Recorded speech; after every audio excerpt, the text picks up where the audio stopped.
And we're live. What is In- this today? Episode 13 of the Gauntlet? It is lucky number 13. First gauntlet in a couple weeks, but it feels like home. Glad to be back. How are you doing today, Jay? Dude, I'm doing incredible.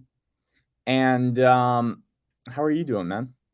Yeah, I'm doing good. I'm doing good. Obviously, the markets are a little bit lower today than they were yesterday. I understand we're heading to those 2017 all-time highs. But yeah, I'm just kind of enjoying it. I did buy some ADA yesterday, so kind of dollar cost averaging in and doing my best while the markets are a little bit down. Yeah, man. It's pretty grim out there. But I don't even look at price, honestly. So that's I just don't, man. I'm here for the long term. Cardano, it seems like we've stacked up a lot of wins recently, just kind of not even having to stack up any wins. The stats are looking good for Cardano. The stats are growing for Cardano, but when we look around at our competitors, it is interesting kind of seeing not necessarily them, I guess. It's kind of like there, the saying, if you give somebody enough rope, they hang themselves, sort of thing. Yeah. I think that what's happening there is some of our competitors that have seen a lot of adoption, their tech has been tested, and Cardano has seen good adoption, but we haven't, had so much to test our tech. I think this is probably a good thing, you know, and we're seeing tech being tested in other ecosystems, and it's highlighting maybe some of the problems, that I think IOHK has tried to avoid by approaching things they have. Yeah. So for me, it's pretty bullish. I know that we're in the era of Basho, which is all about scalability. How can we handle 100 million users one day? And that's exciting. I really want to follow this through. I want to see, once we do have more adoption, how does Cardano handle it? Because I'm quite bullish on Cardano, but we don't really know until we know. And once we know, we'll know. So take that for what it's worth. There you go. And obviously, we're all excited for Vassal Hard Fork, which, originally was planned for the end of this month, I think June 29th. But some speculation this morning and even earlier this week around whether that date will be hit. I know you and I chatted a little bit about that. There was an article this morning about some Cardano insider who said that Vassal would be delayed, but then some other Cardano people replying and saying LOL and that this is not journalism. And so it's interesting. We have different people in the know saying potential delay and other people saying a delay is a joke. And so where do you land this morning on the likelihood of a delay? Yeah, I've said it's gonna get delayed for probably the past, I don't know, maybe like half week, so 3 or 4 days. I honestly don't think that's a bad thing. I don't know why people would think that's a bad thing. Maybe because it's a bad thing for price potentially, because maybe, we want to see Cardano do well price wise this month, right? But I think longer term, it's not a bad thing. The reason why I think there's a potential delay and why we're not going to see that kind of, I don't know, just sheer uh, streamlined June 29th, hard fork, Yeah.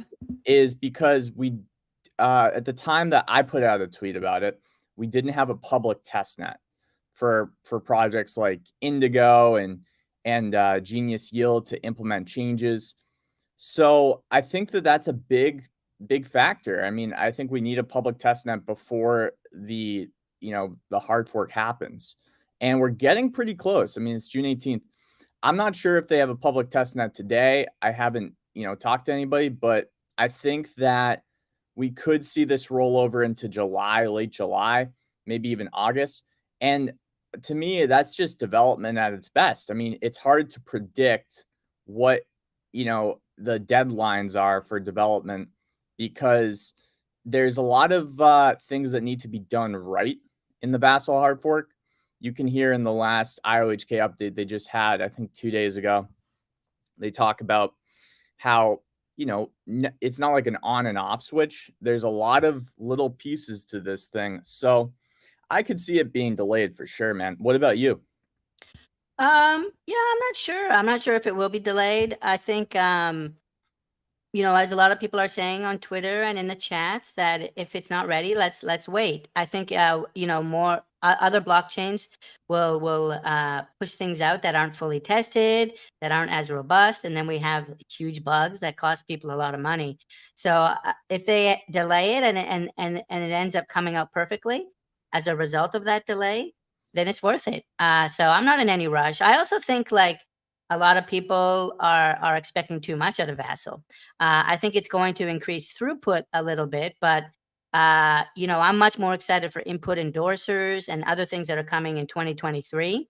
I think everyone's just desperate for some kind of catalyst, and Vassal will be good. It'll be nice, but I think people are expecting more than what this particular release is set up to do.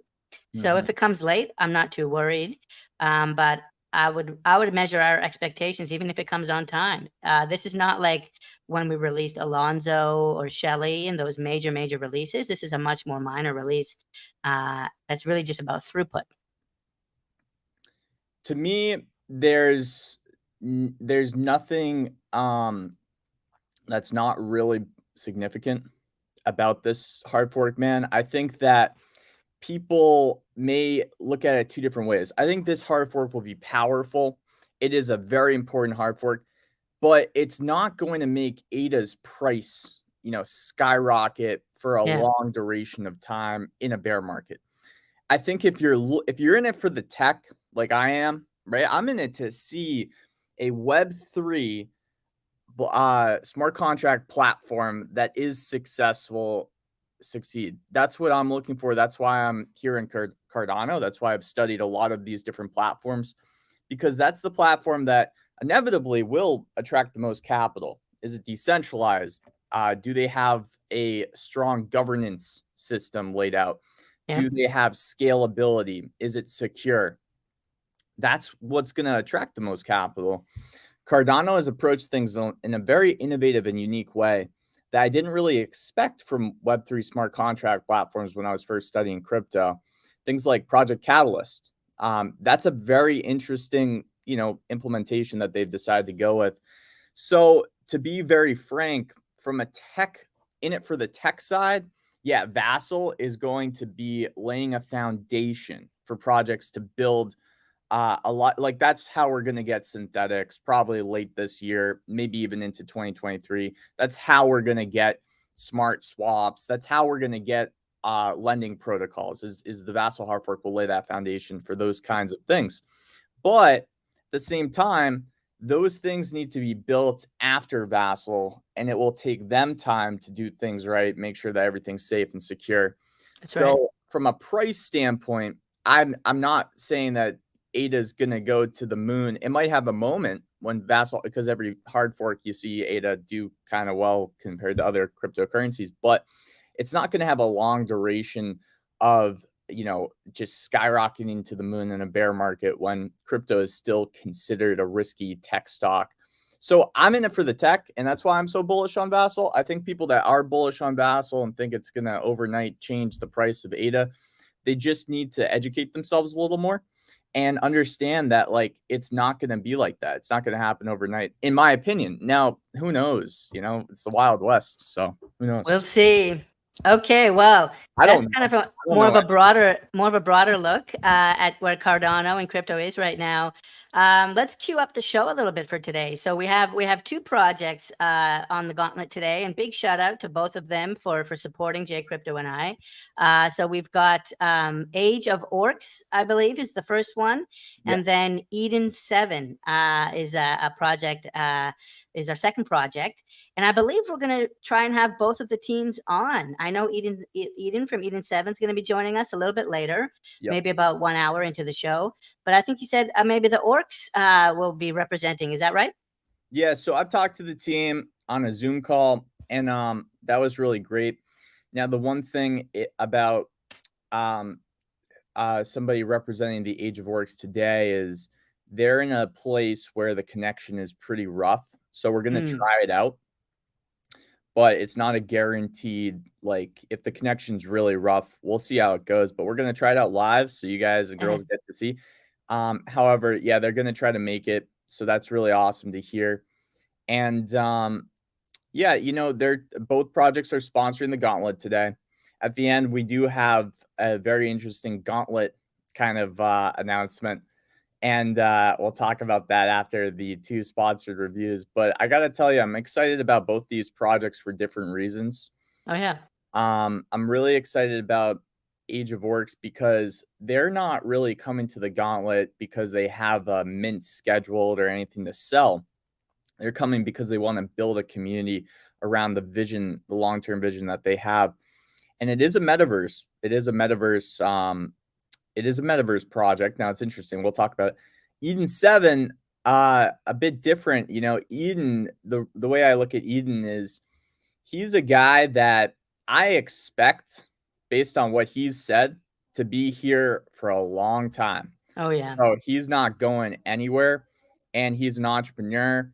He's learning as he goes, but I got to tell you, man, in the short time that I've been following Eden, they've made so much progress in what they're trying to do, and they've done a lot. So there's a lot to go over for Eden as well.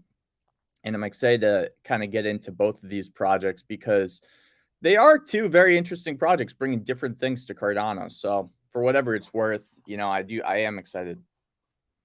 Yeah, I would echo that sentiment. I'm eager to hear about how this metaverse might be different from some of the other ones. Right off the bat, like if there's orcs and potentially other races, I don't know that we've seen a metaverse proposal yet with this kind of like token fantasy style, you know, elves, orcs, you know, trolls and humans. If they end up doing that, that could be cool. It's more casino related than anything. So let me just start there. It's more gambling, casino related than it is fantasy of orcs. However, the orcs are going to be the avatars. So and like orcs and gambling, what more do you want? I'm eager to learn more about that project from you. I've been doing a lot of research on Eden 7 over the last couple days, and there is a lot there. So we're going to get into it. They have a really cool roadmap video we're going to show you, and really cool project. And you're right. Eden and his team are here to stay. They started minting earlier this year and are doing a much more sustainable trajectory. They didn't sell out right away, but since then they've been minting more and more and more, and they didn't pack it up. You know, they kept going, they're sticking with it, and that they just recently passed 30% mint. And so this is a project who has already proven they're sticking around for, you know, despite, you know, not having like a moon chart on day one. especially Eden, you know, I'm not going to speak for the entire team because I haven't met everybody on the team, but I think Eden is, in his words, not a quitter. He's gonna keep building, and he's gonna, hey man, he's put himself out there. He said he wants to deliver on this thing. So, and I think he's really, it's a passion project for him too. So it's kind of cool, you know. And Pride as well. Pride, I think, is one of his mates and has been there from the beginning, and he's still there. And so there's at least two of the original founders that have stuck with it. So that's my understanding. So big shout out to them. So what do you think, Jay? Should we jump in? Should we get started with Age of Orcs, or anything else you wanted to cover first? Yeah, no. Let's get right into Age of Orcs. Let me share my screen.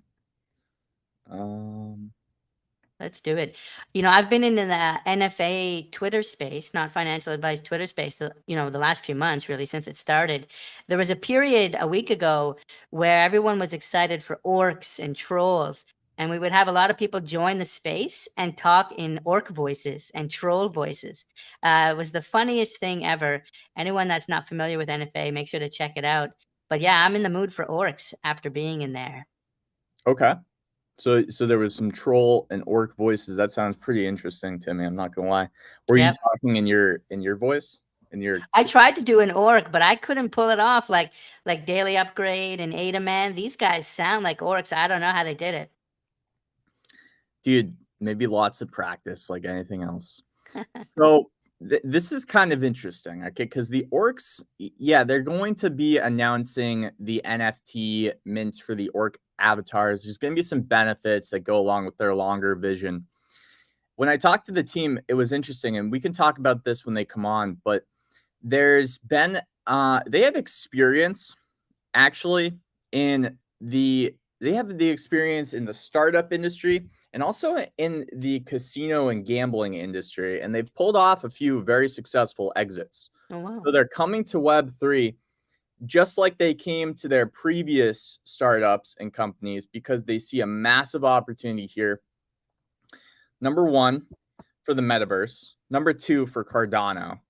Okay.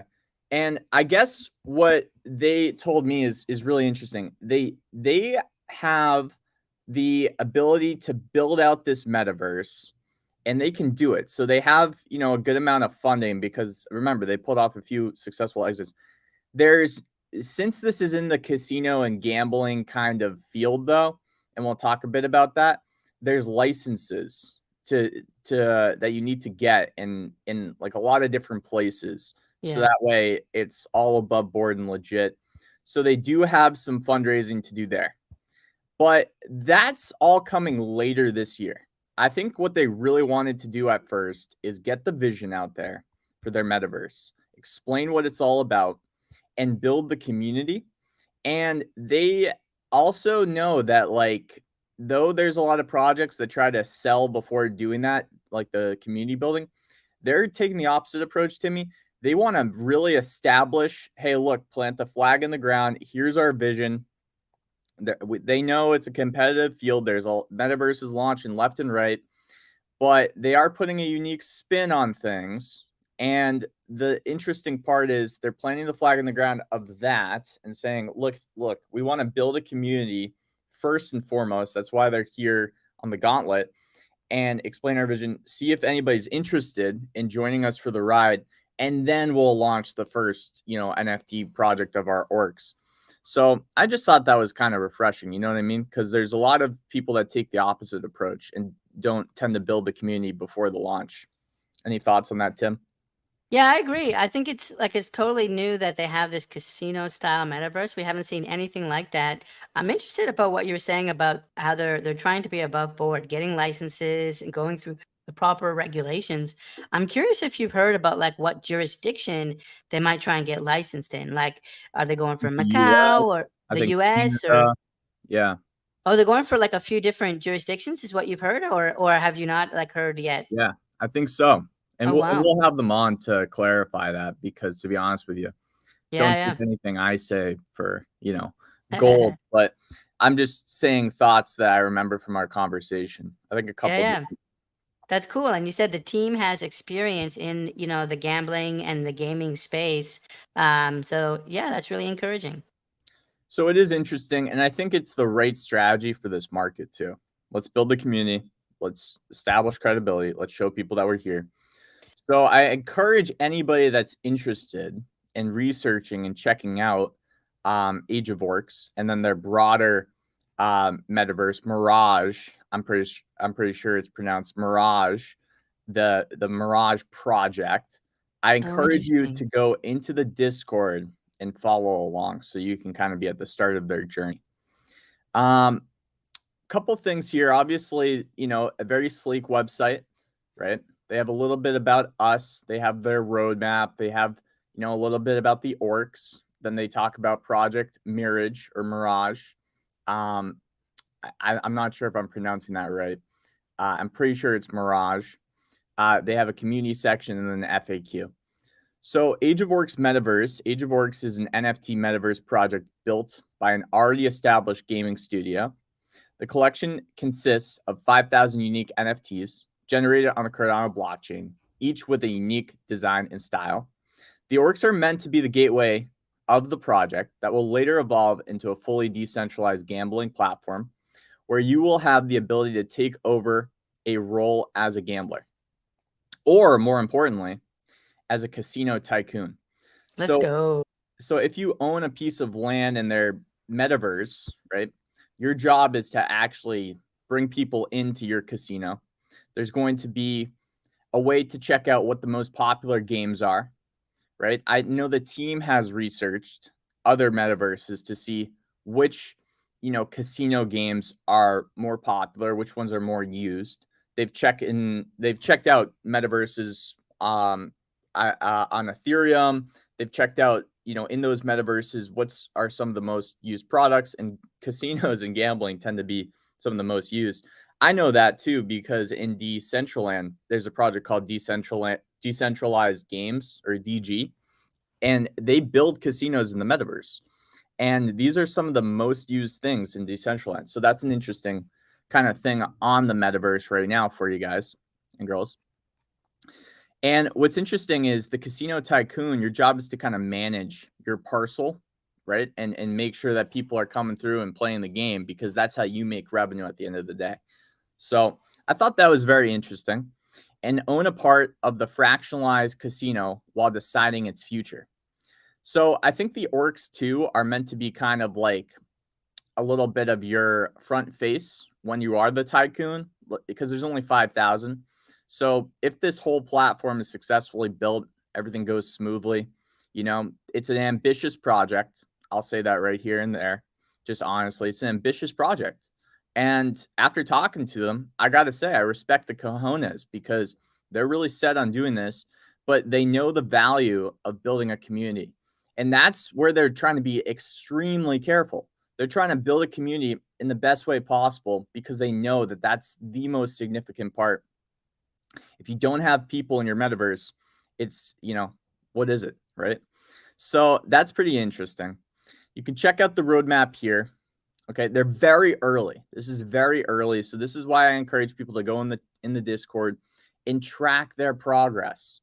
I think that projects can prove themselves to a community by establishing that, hey, look, we're here and we're going to be here, and we're showing up in the Discord. We're showing you guys some updates, some little sneak peeks. So I think that that's something for people that are interested in this to definitely do.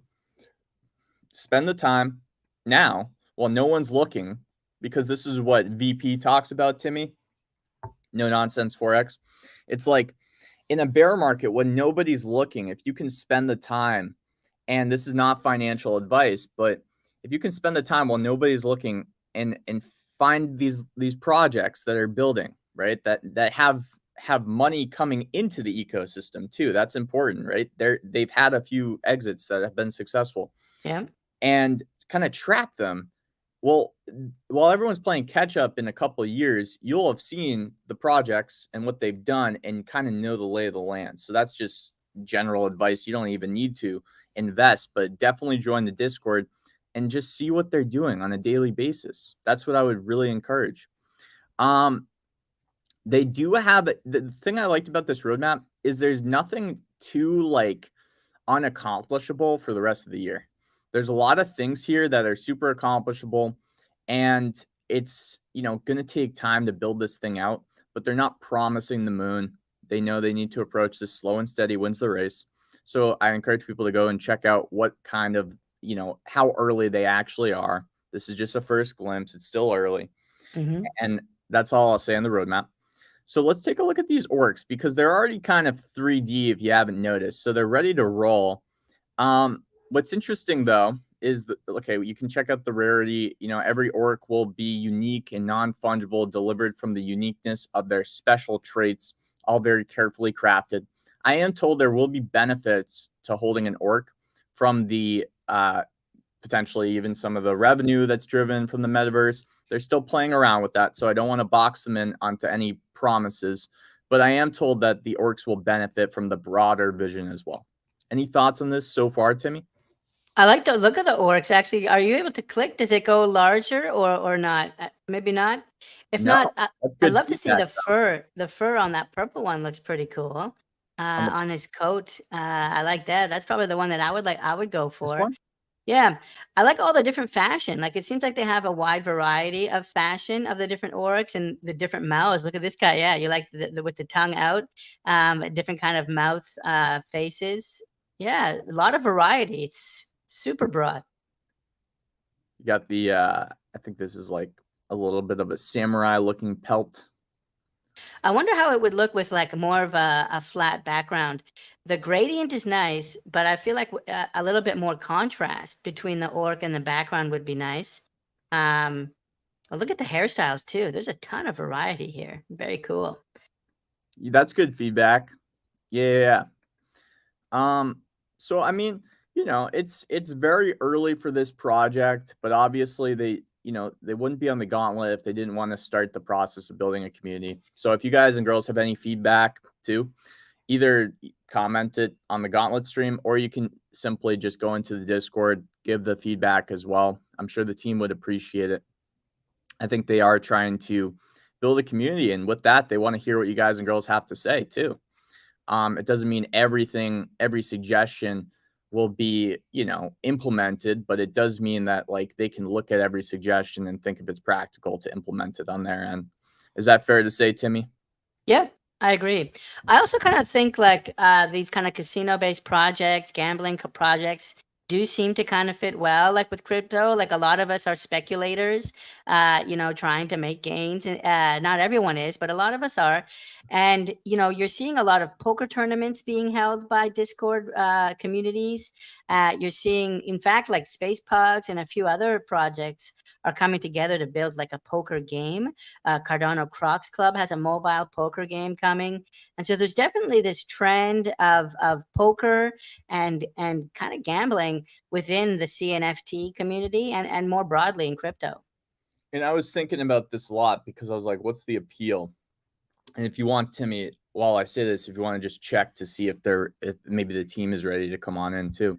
Yeah, I sent them a link, so just waiting for them to jump in. If they're listening, go ahead and check our Twitter, and you'll find a link there. Oh, perfect. So what's interesting is I think they're really trying to optimize like the gambling metaverse scene. And I think that there's some interesting things you can do with that, right? For example, they're not thinking to do this, they're not promising to do this, but what's interesting is like if they optimize the mechanics behind gambling and you can host a tournament in their metaverse, then you could almost kind of take a land parcel that they have and maybe put it on in a different metaverse. You could almost just like take that, put it in a different metaverse, and then once a month have a big tournament that drives them to the actual Project Mirage metaverse. There's some things that they could do that interest me. I think what's most interesting though is you're probably going to see every metaverse have some kind of gambling asset in their asset stores. However, if Project Mirage can do research and figure out, okay, not only what are the best games that people are playing the most in our metaverse, but also like we can take a look at the rest of the industry and see what the best ones are and offer that to our community. And if Yeah. they can kind of like make those options available to people in their metaverse, then you might see this be like the first real big, kind of. And there is an influence play. If Timmy the cat has like, if he's a, gambling casino tycoon and he's able to drive traffic to his casino versus somebody who owns a plot that isn't a gambling, that isn't, excuse me, not a gambling casino tycoon, but isn't Timmy the cat. There is like an influential play that can be in effect, but there's also kind of like this. I could see somebody doing really well that is just has that personality of like, Yeah. that kind of magnetic personality, hosting Twitter spaces, just talking to everybody, and then boom, like, hey, come to my casino for the big tournament. We're gonna have metaverse cocktails and we're all gonna be playing. It's gonna be a fun time. Bring $100 worth of whatever, and we'll talk, we'll network, all that good stuff. So that's pretty interesting. Yeah, I found like I used to play a little bit of poker when I was in Asia. I was in Asia for 10 years, and from 2010 to 2020, and there's a lot of poker there. They play like shorthand poker, short deck poker, but a lot of the times going to the poker table was just a reason to socialize. Like so the cards are there and we're playing poker, but we're really talking. We're just kind of hanging out, talking politics, sports, weather, whatever. It's kind of like playing golf as well. Golf is often just an excuse to connect with the boys or the girls. And so I think, metaverse gambling could be interesting in the sense that, it's less even about the money and the gambling, and it's just a way to kind of gather as a group and just kind of talk and chat. I think that it is going to be a long road for this project. So I don't want people to think it's all going to be done overnight, just to be honest. But I do think that there is insane potential in this concept, for sure. I think what's interesting is like that's where you want to look at who's involved, who's on the team. So that's why it's interesting, their background on things, right? That's what like intrigued me the most, that they kind of have a background in this, for whatever it's worth. But what's interesting too is like they don't even have a mint date. They're not coming to you guys today to say, hey, look, we have this mint date, get ready to buy our NFTs. They just want to get brand awareness. And that's a smart play. From like if you want to dig into a project's success, you also got to dig into what's their strategy to approaching the market. For me, just taking a look at this strategy, I think it's a smart strategy because not a lot of projects are willing to do that and just kind of build that brand awareness pre mint. A lot of projects come right with a mint date and they want, everybody that watches to buy up their NFTs. So I just wanted to applaud that once again, because to me, at least the very least we could say is this is a smart first strategy from like the actual project's approach to marketing. So if they can keep up this pace, if they can keep doing things like this, I do think that it will be for the it will be reflective of possibly their future success as well. A lot depends on their development team. The team has told me that they have a pretty extensive development team. I think 20 to 30 people. I think they have 5 Haskell devs. Oh, wow. So they, like I said, I mean, they're ready to rock and roll. But yeah, it's interesting. And you guys can go check out, a lot of information is probably coming, obviously.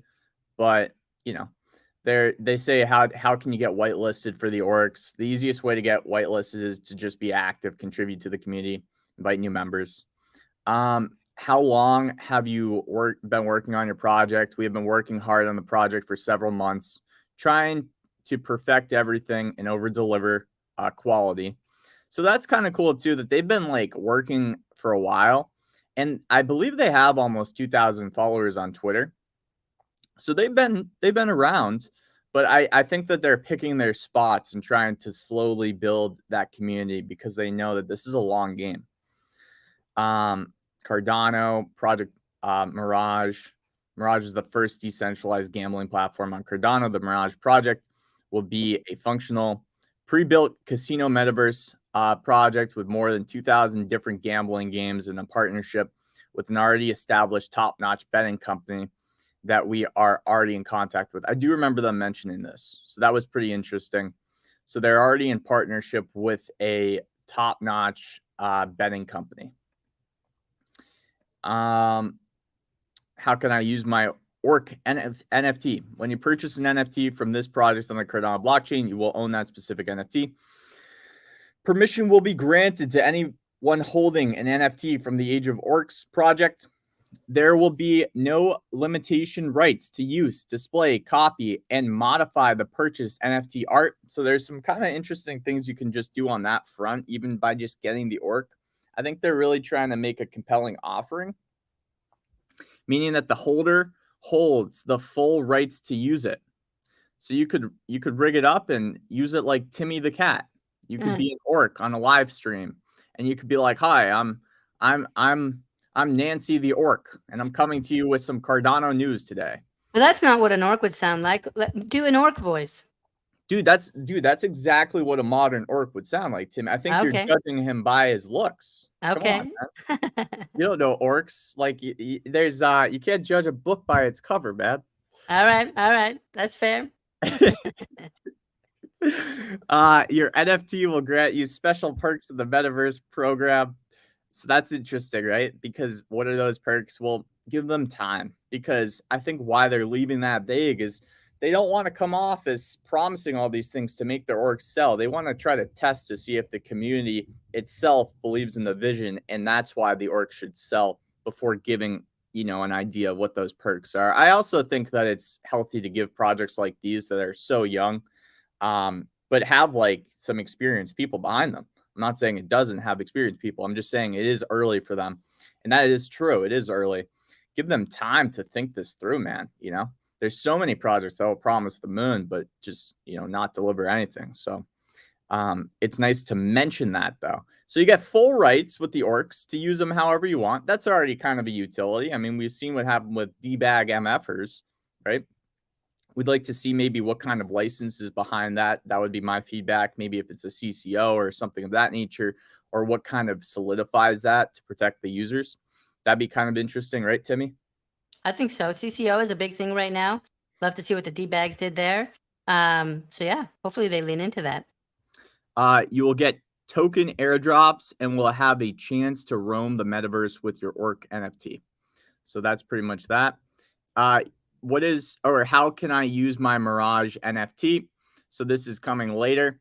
You will be part of a fractionalized ownership of the particular casino. All profits made from the gamblers in that particular casino will be adequately distributed to all holders of the land and the project itself while deciding the future of your casino by yourself. Dude, I love this, man, because there's been so many metaverses that just pop out of nowhere, and they seem to have so many followers. And you just like, I haven't even heard of them. So I just love that they're starting so early. They're talking about the Mirage project, but at the same time, it's like, we don't know. You might get this might build up some hype slowly, steadily. In a year, it might launch, and all of a sudden, the Orcs get a whitelist opportunity because you held the original Orc. I don't know. It's interesting, though, and it's one to follow while no one else is paying attention, for all the meta heads out there. We have the team on, or were they able to connect, or it doesn't look like No, it? I don't think so. I don't think they're going to be able to make it. Okay. That's okay. So we'll just say shout out to the team.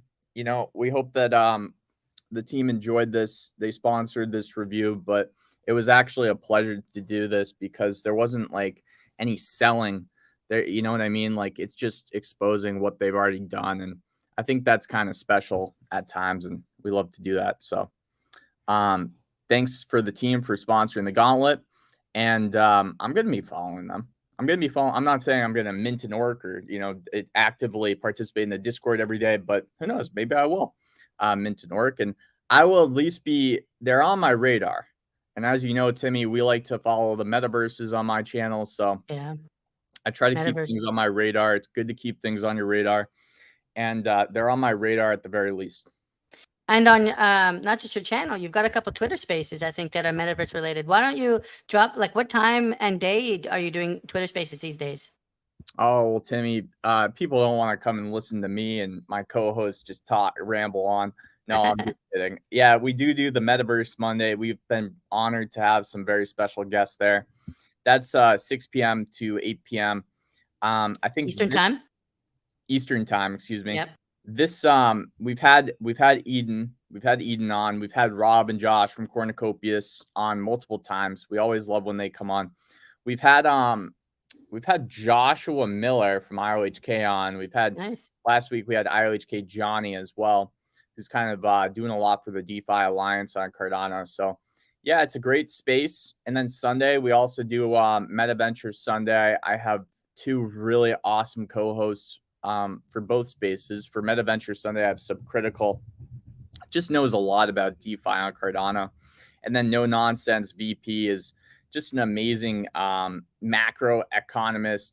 He's got so much experience. I always joke with him. I tell him I'm not calling him old when I say that. It's just because when everyone's screaming from the rooftops of how bullish they are on crypto, he's been right about how bearish it can get really quick, though he's long-term bullish on Cardano. He is long-term bullish on Cardano, but he's just saying, let's be practical out here. There's, a lot happening in the world. So it's really sobering to hear his perspective. And then shout out to Jarhead and Windier on Metaverse Monday. I just would hate to not give them a quick shout out too.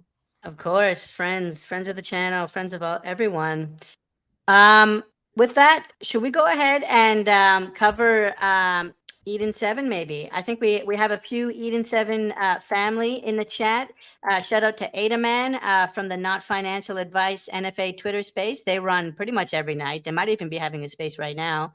Did Adaman change his PFP? I thought there was like a superhero, if I remember correctly.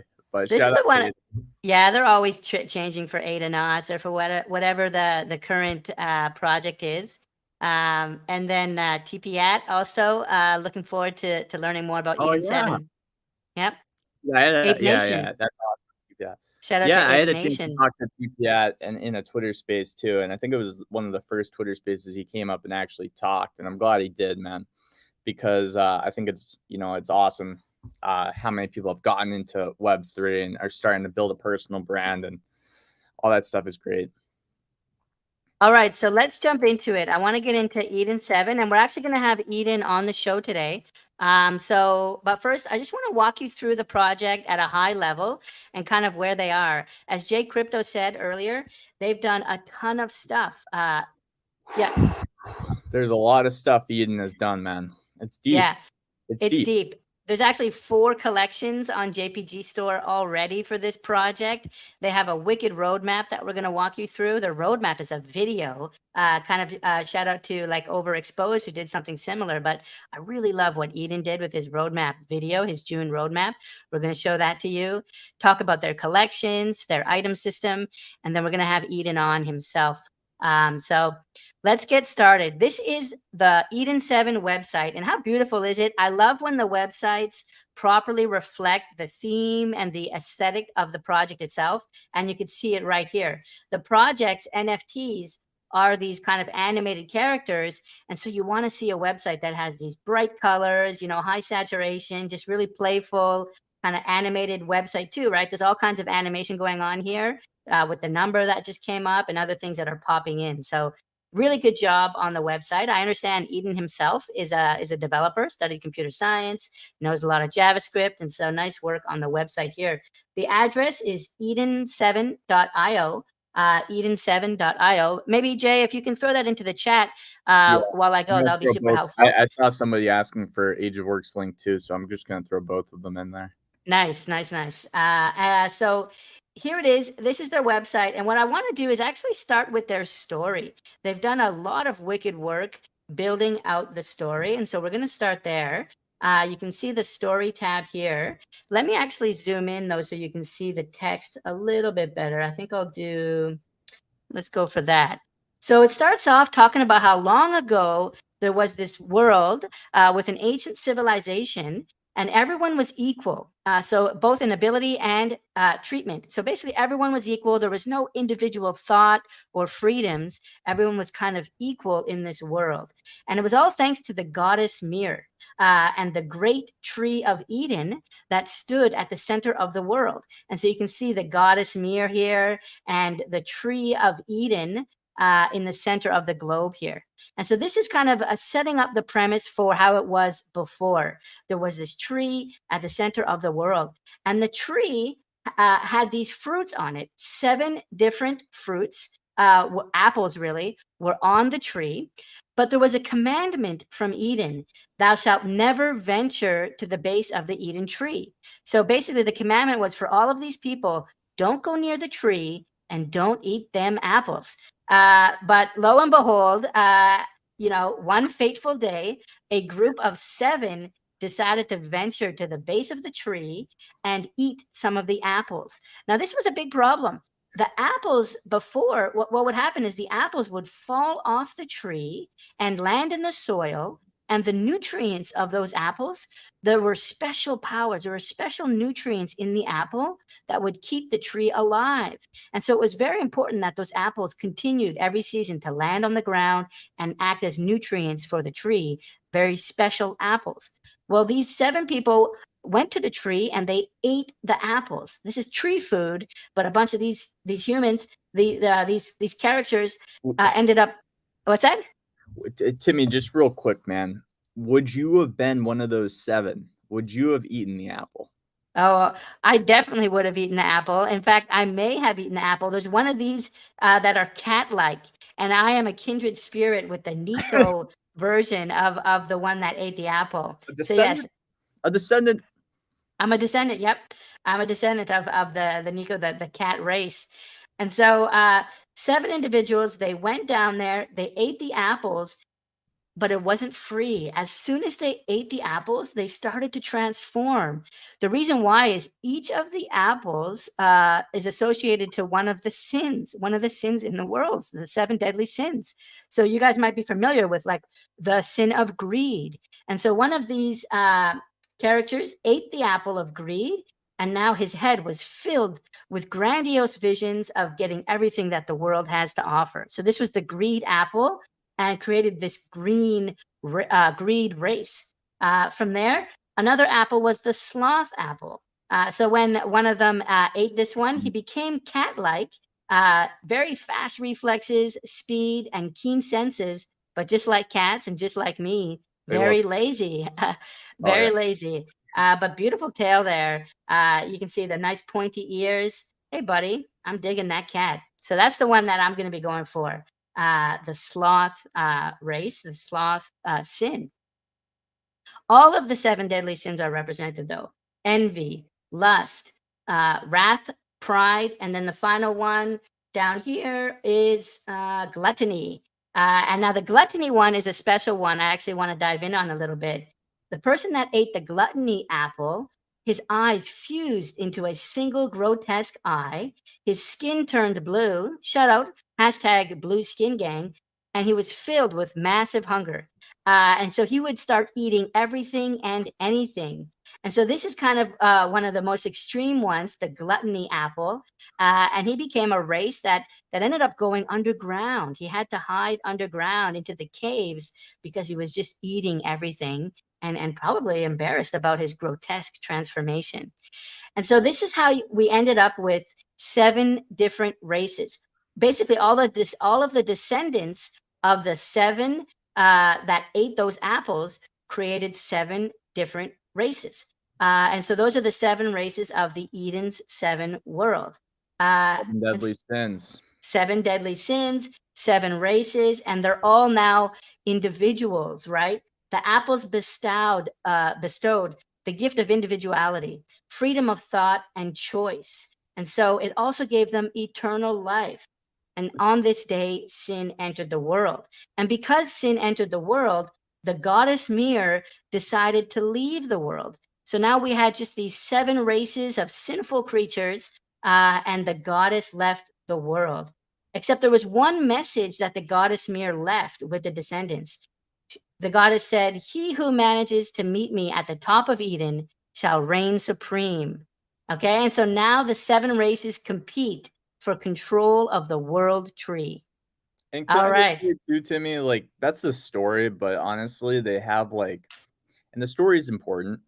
It really is, because it like makes a lot of sense, and you can get invested in a story. People can get invested in a story if a project has a story, so it's actually a healthy thing.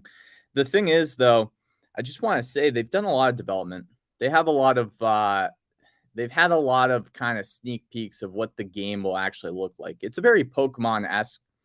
Now, it's a little different than Pokemon where you're capturing little monsters. It's more of like a battling game where you're able to battle creatures and you have weapons, different weapons. And we have some stuff to show you guys. And it's they've done a lot of development too. So I just want to say, yeah, the story, it's great and it's awesome. And it takes inspiration from a great anime called The 7 Deadly Sins, a Netflix original, I believe. Usually Netflix originals for anime aren't that good, but this was a really good one. So I just want to give that a shout out. I know that Eden took some inspiration from that as well as a few other really timeless series, but I just love what he's done with the story. I love how they pumped out a lot of development too. So I just wanted to mention that.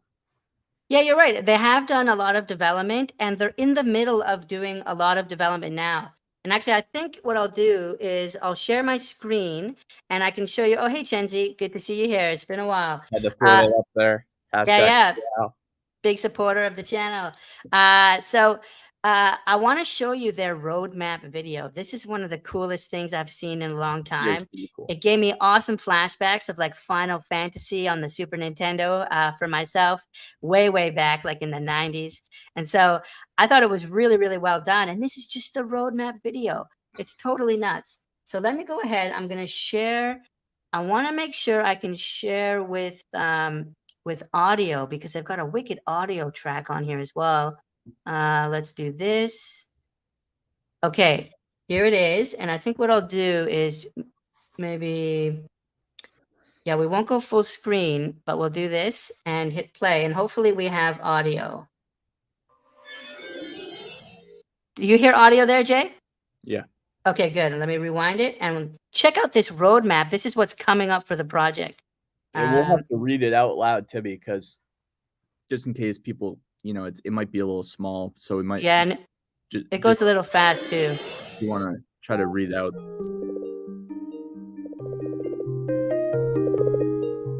So this is the Knowledge Sanctum here. This is the Hall of Guidance in the Knowledge Sanctum. Story time, guys. Yeah.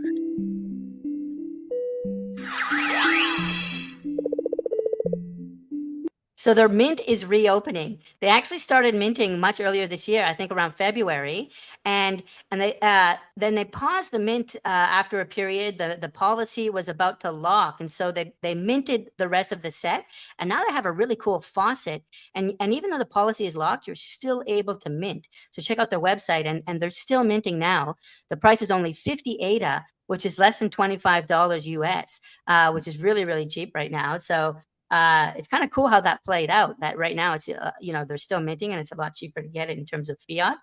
So yeah, the mint just reopened last week. So and can we just say too, what I like about that is you see nothing wrong with what I'm about to say too. Projects have been raising their mint prices because ADA has gone down. Eden's taken a different approach. He's kind of keeping it the same as what it kind of was. And, there's something to be said for that. Yeah, I agree. Let's keep watching.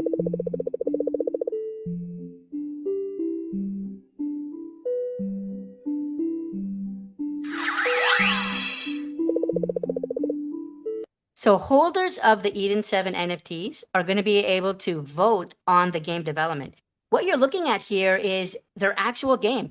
They have a working kind of RPG, action RPG game, and he's using that to drive this roadmap video. And if you own Eden NFTs, you're going to be able to vote on game design and game development decisions. They're tentatively calling it the Edenverse, but it's not a metaverse in the sense that they're going to sell land. So that name might change. But this is his actual working game. How cool is that? It's pretty cool. Yeah. Yeah, it is.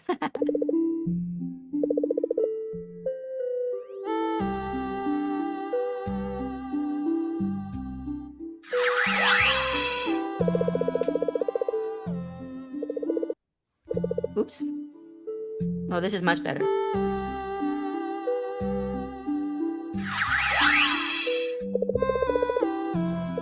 So the mirror paper, the text goes by pretty fast, but the mirror paper version 2 is going to be coming out. You can see that there. The mirror paper V2 is on its way. So we'll be learning a lot more about the mechanics of this project.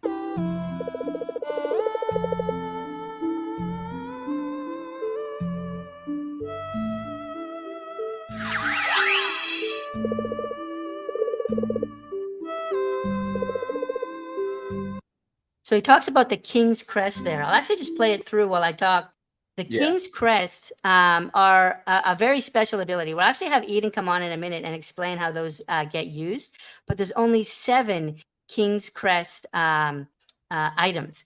And they're attached to pulling a king. There's only 7 kings. Oh yeah, and the mirror token, they've got a whole token that they created. I'll actually show you the tokenomics in a minute. But you're going to want to pay attention to the kings. Only 1 has been pulled so far. So I believe there's still 6 kings left in the collection. Very, very cool. Super holders, if you own 20 or more Edens, you'll get access to the game early. So 20 Edens, 400 ADA, less than $200, you get access to the game before other people. And of course, a lot of voting power as well on game decisions. Very cool. Timmy, so this is... Oh, yeah, sorry. Go ahead. I'll pause here. I was just going to say, this is their video. Let me know what you think. I'm going to actually send him a link to join right now, Jay. But go ahead. What's your reaction and what's your question you're about to ask? I just want to pull this comment up and see what you thought. Can't wait for the new Game Boy Color to come out so I can play this game. I'm not sure if this is a little bit of a joke or whatnot, but is there a new Game Boy Color coming out? I was really curious. Second of all, I think that it's true that this is obviously similar to a lot of younger or earlier games that we have Unreal Engine 5 and we have all this new stuff coming out. However, this is also something that's doable and can integrate NFTs into it. And it's going to me, provide a tremendous proof of concept for gaming and NFTs. So if it was a troll, haha, very funny. But and shout out to all those because I actually think this is good feedback too. It is, there's a lot of quality that's come out since these types of games, but just being able to pull off a game that's fun and this is nostalgic to me. I mean, those two monsters at the end there, that was like when you get to see a legendary Pokemon in a Wow. cave and you kind of can try to capture it. So I just wanted to highlight that because the gameplay is nostalgic. I think that's what Eden was going for as well. And I think his community respects that. I think the Discord, by the way, on Metaverse Monday, Eden said this once, the Discord is full of gamers. Like, it is full of gamers, and they have lots of tournaments / games that they play together. And there's some talent in their Discord too. Oh, wow. So if you go in there, don't mention Super Smash Bros. Because Eden allegedly is going to kick anybody's butt if you do mention Super Smash Bros. So you might want to stay away unless you purposely are trying to get defeated, quote unquote. That's what he says. So maybe you want to take up that challenge. If anybody does, go to the Discord, see how you're doing. Maybe, I don't know if you're using Captain Falco or or whoever, but best of luck.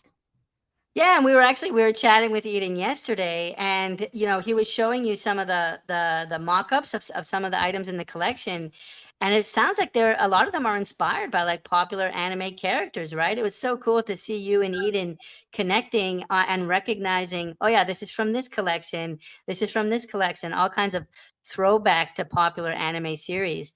I think Eden's just in the middle of joining right now, but if we have a second, I might show you their specials collection.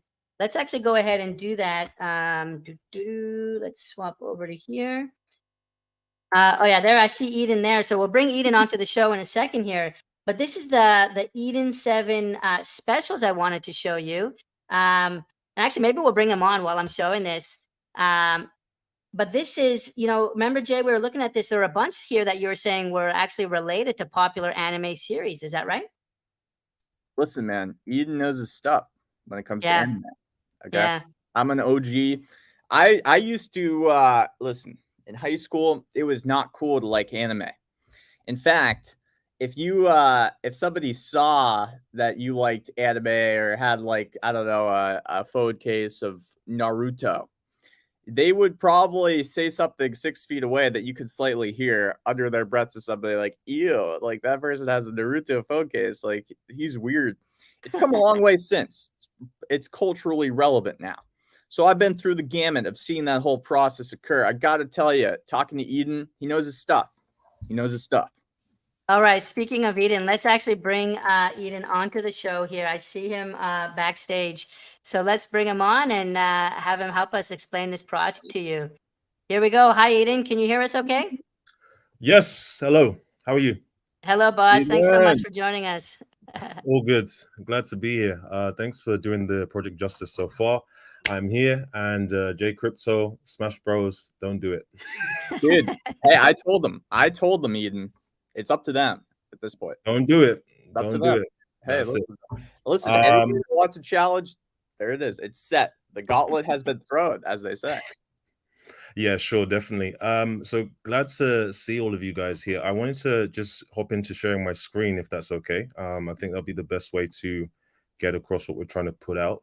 Yeah, let's do it.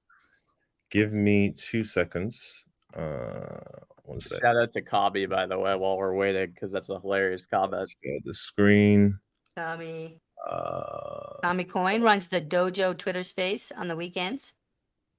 I wanna hop in a space with Kami eventually or pretty soon. I gotta chat with him. I haven't had the chance to chat with him yet, so that'd be really fun. Use Chrome. Okay. Oh, I think we might have lost Eden. I don't know if he's restarting, but we'll see if he gets back in here. He'll be right back. He's just he had to switch over. Yep.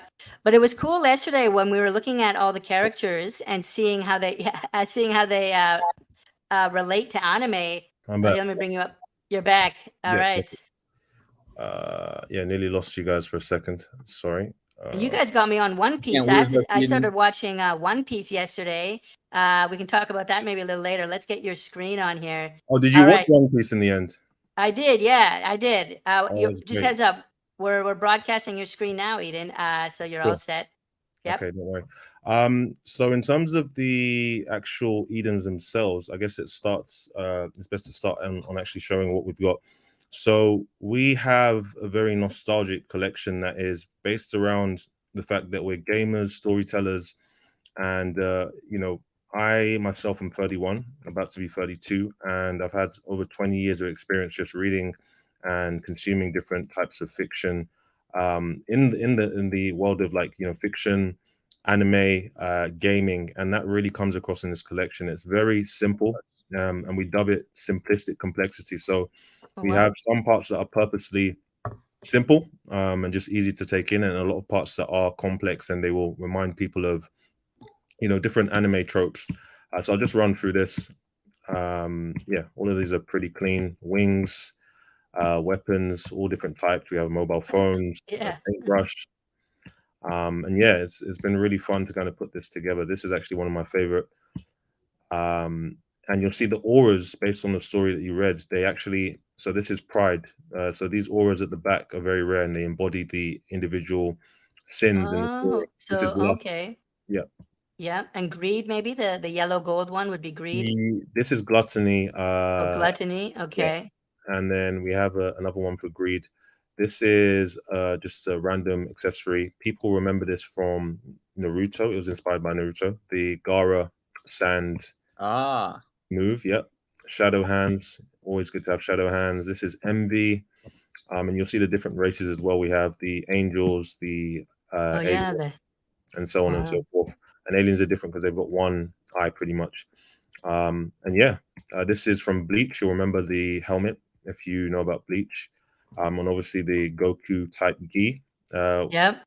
This is all, that's pretty much like a base introduction to just how our normal NFTs look. We also have our one of ones, which are the 7 kings. But I'll let you go on and ask the questions that you want to ask, and we'll go through it. How much time do we have, by the way? I think we have at least 45 minutes. Jay, perfect. I don't know if you have a hard stop, but we could probably do like we wanna definitely leave some room for the Gauntlet announcement. So maybe we have time though, Eden. So we're good. Perfect. That's great. Another 20 minutes, 25 minutes. That's perfect. Well, one thing I thought might be helpful that we didn't cover when I was talking is the kings. And I think like this is kind of a unique thing because it touches on the items and the vessels. And I wonder if that might be a good place to go next. And actually, let's give the numbers first. There's a total of 7,777 supply. Correct. So 7777, right, for Eden 7 project. And there's 7 kings. So they're super, super rare. Only one of the 7 has been pulled so far, the Pride one, as I understand. But there's still 6 kings left, which is amazing because 30% has been minted so far. So you actually have a better chance of getting a king today than you did in February, which is kind of cool if you're after a king. Exactly, 100%. And we were actually really shocked when the king actually came out, because we were like, okay, wow, it just came out of the blue, and it went to one of our most loyal holders. And so I'll just walk you around the different little things that we have here. So this is the Eden's newsroom. So we have several different announcement type channels, and as you showed before, we have our specials. So we do a lot of custom work outside of our collection. We love to create and continue to, push the envelope in what we do. So the collection was actually initially created to allow us to extend and tell stories with the individual traits. So we have a lot of characters that kind of come out, and one of them is called Pressman. and he is the news reporter of the Eden's World. He basically tells people about what's going on in the lore. Oh, wow. Hey, this just in, Eden from Pressman. We got a comment there. Is that related to the Edenverse? I cannot see anything, so I'm looking. What's the comment? Don't mess with my sweet treat, being rocked by my galactic warrior and god and death god. Yeah, that's someone with a very interesting collection of traits. That's trying to stand up for themselves. So shout out to whoever's holding that. That's T-Pat from Ape Nation. There we go. Shout out to T-Pat. But Pressman is the news reporter, and he basically reports on what's going on. He reports about our super holders, so people that hold 20 Edens, and a number of different things. So when the first holder actually pulled Pride, so the King of Pride is actually, let me get my CNFT tools. So for anyone that's checking, this is what they pulled, the King of Pride. It's the King of Angels, and we have our 7 kings here. So this is Lust. I love the kings. Sloth, so cool. the Neko. This is my favorite, and it's my PFP on Twitter. Yep. This is Greed, and everything you can see is themed, heavily around the individual sin. This is Envy, nature themed, King of the Elves. This is Gluttony, King of the Aliens, and King of Gluttony. And this is Wrath, the King of the Devils, King of Wrath. So this has been pulled by our holder, Leaf. Shout out to Leaf. And he talks briefly about how we've got several collections. So we've got, after our S1 collection, we have a second collection called Items. And if you've been watching the stream and you saw the game footage, what we're trying to do in our core premise is we're trying to tie the link between individual traits and items into the game world. So a lot of the items that you can collect as standalone will be able to be swapped into the look of your standard NFT, and they will also have their own skill attached to it. So anyone that's played any of these games like Final Fantasy, Golden Sun, Zelda, all of these games, you'll be somewhat familiar to how these skills kind of look, the pixelated graphics, and sometimes you have buffs, active skills that could be like AoE, area of effect, or just single target. Cosmetic skills, it might just look like a really shiny trail. That would be pretty cool. But nonetheless, for Leif, when he got this, we sent this to his wallet. So this is the Ruler's Crown. So everyone that pulls the king is going to receive this animated NFT. It's a Ruler's Crown. And this comes with the buff Ruler's Authority. And we haven't actually unveiled the effects of our skills, just in anticipation for people that actually are holding these at the moment. But we've sent this item out to him and some of our Mo token as a bonus for pulling the king. I love the animation. Let me jump in for a super quick second, Eden. I wanted to ask about who's creating all this art. We met yesterday, and I think you said it's a mix of you and Pride. Is that true for the animation? Is it you and Pride that did the animation as well, or are there other people? The animation is actually myself. I've been using the Adobe Suite for, I think, 15, God knows how many years. I've been using Adobe for a long time. So I really like the idea of, making people feel a certain type of way when they look at the NFTs, and animation is really the best way to do that. You've seen that in collections such as Ada Ninjas recently with Daisuke, and a number of different actual, newer collections that have started to do these animations. Next generation of NFTs. Exactly. It's like touching a different medium now, because you've just got stop motion, and now I love that. I love the animated NFTs. Yeah, I think it's why people like Dead Pixels and Clumsy Ghosts early on too. Just that little tiny thing. It's just different. Exactly. That's really, and we've got that actually in a few of our newer items that are coming out. So we just recently did a surprise airdrop for holders that came in, and it was these keys. So you'll see here, they all emblazoned with the race, and I just did a little, So people woke up, I think, on Tuesday, and they found these keys. They don't know what they opened just yet, but it's just part of the fun. And there is another airdrop coming actually today. So after this, I'm going to hop off and get that ready. We also have, just to show you one more, this is the first super holder. So people that own 20 Edens basically gain these items. So this is the super jetpack. And it just has this little particle effect going around it. It looks super. Wow. And so Yep. this goes out to super holders that have 20 Edens or more. And is it airdropped Yep. randomly, or does everyone that has 20 or more get one? So yeah, we have around 25 super holders right now, and they all receive guaranteed airdrops. So whenever we do airdrops, there's a percentage chance of you receiving it, based on a number of different changing criteria. But if you actually are a super holder, you're guaranteed to have Wow. the jetpack, which is just an incentive for people to hold that. And then the keys are airdropped just to random holders, no matter how many Edens we have. So if I go here, we've got our content writer and team member Moody. He writes a lot about what like some in-depth stuff about things that we drop out. So we've got a Medium that we've set up, and Nice. there's a lot of key stuff about the lore. So for example, the first item showcased to our holders was the super jetpack that you just saw, and this marks the first official item from our super series created by the mysterious alien scientist Dr. Giro, and this is him. So yeah, all of these Very traits cool. from our characters actually form part of the story as well. So maybe they're a different color, or maybe they've got some additions, but this is actually stuff that you can get from the collection. And we broke down, so here you can see the 4 different collections that we have at the moment. There's soon to be one more. So this is the season 1. This is the consumables. So these are items that will be consumed and used up. So for example, we've got keys. Once you use them on what they're supposed to be used on, they will disappear. Then you have the items, which are the items with the skills attached that you can add to change the look of your NFT, and then the specials, which you showed earlier. We have So when I use an item, I actually get a new render, a new version of my NFT that shows the item. You were saying you can change the look of the NFT. Yes, so we're going to Wow. actually have a 5th policy, which is the evolving base NFT, and that's going to act as your game character NFT. So essentially what you'll be able to do is, if you take a sword and your original NFT, you burn them, and then you receive back an NFT with the sword equipped. Wow, very cool. Yeah, so we'll have that as an open policy, and that's really the best way to do that. So the MERS key distribution, we actually put it up here, and let me just blow this up for a second. So we took obviously a snapshot, and we had 7 of each race in our usual manner. We love the number 7. And super holders got a guaranteed key each. And then we have, for example, one person that has 81. So what we did is we gave them additional keys for each every 20 Edens that they held.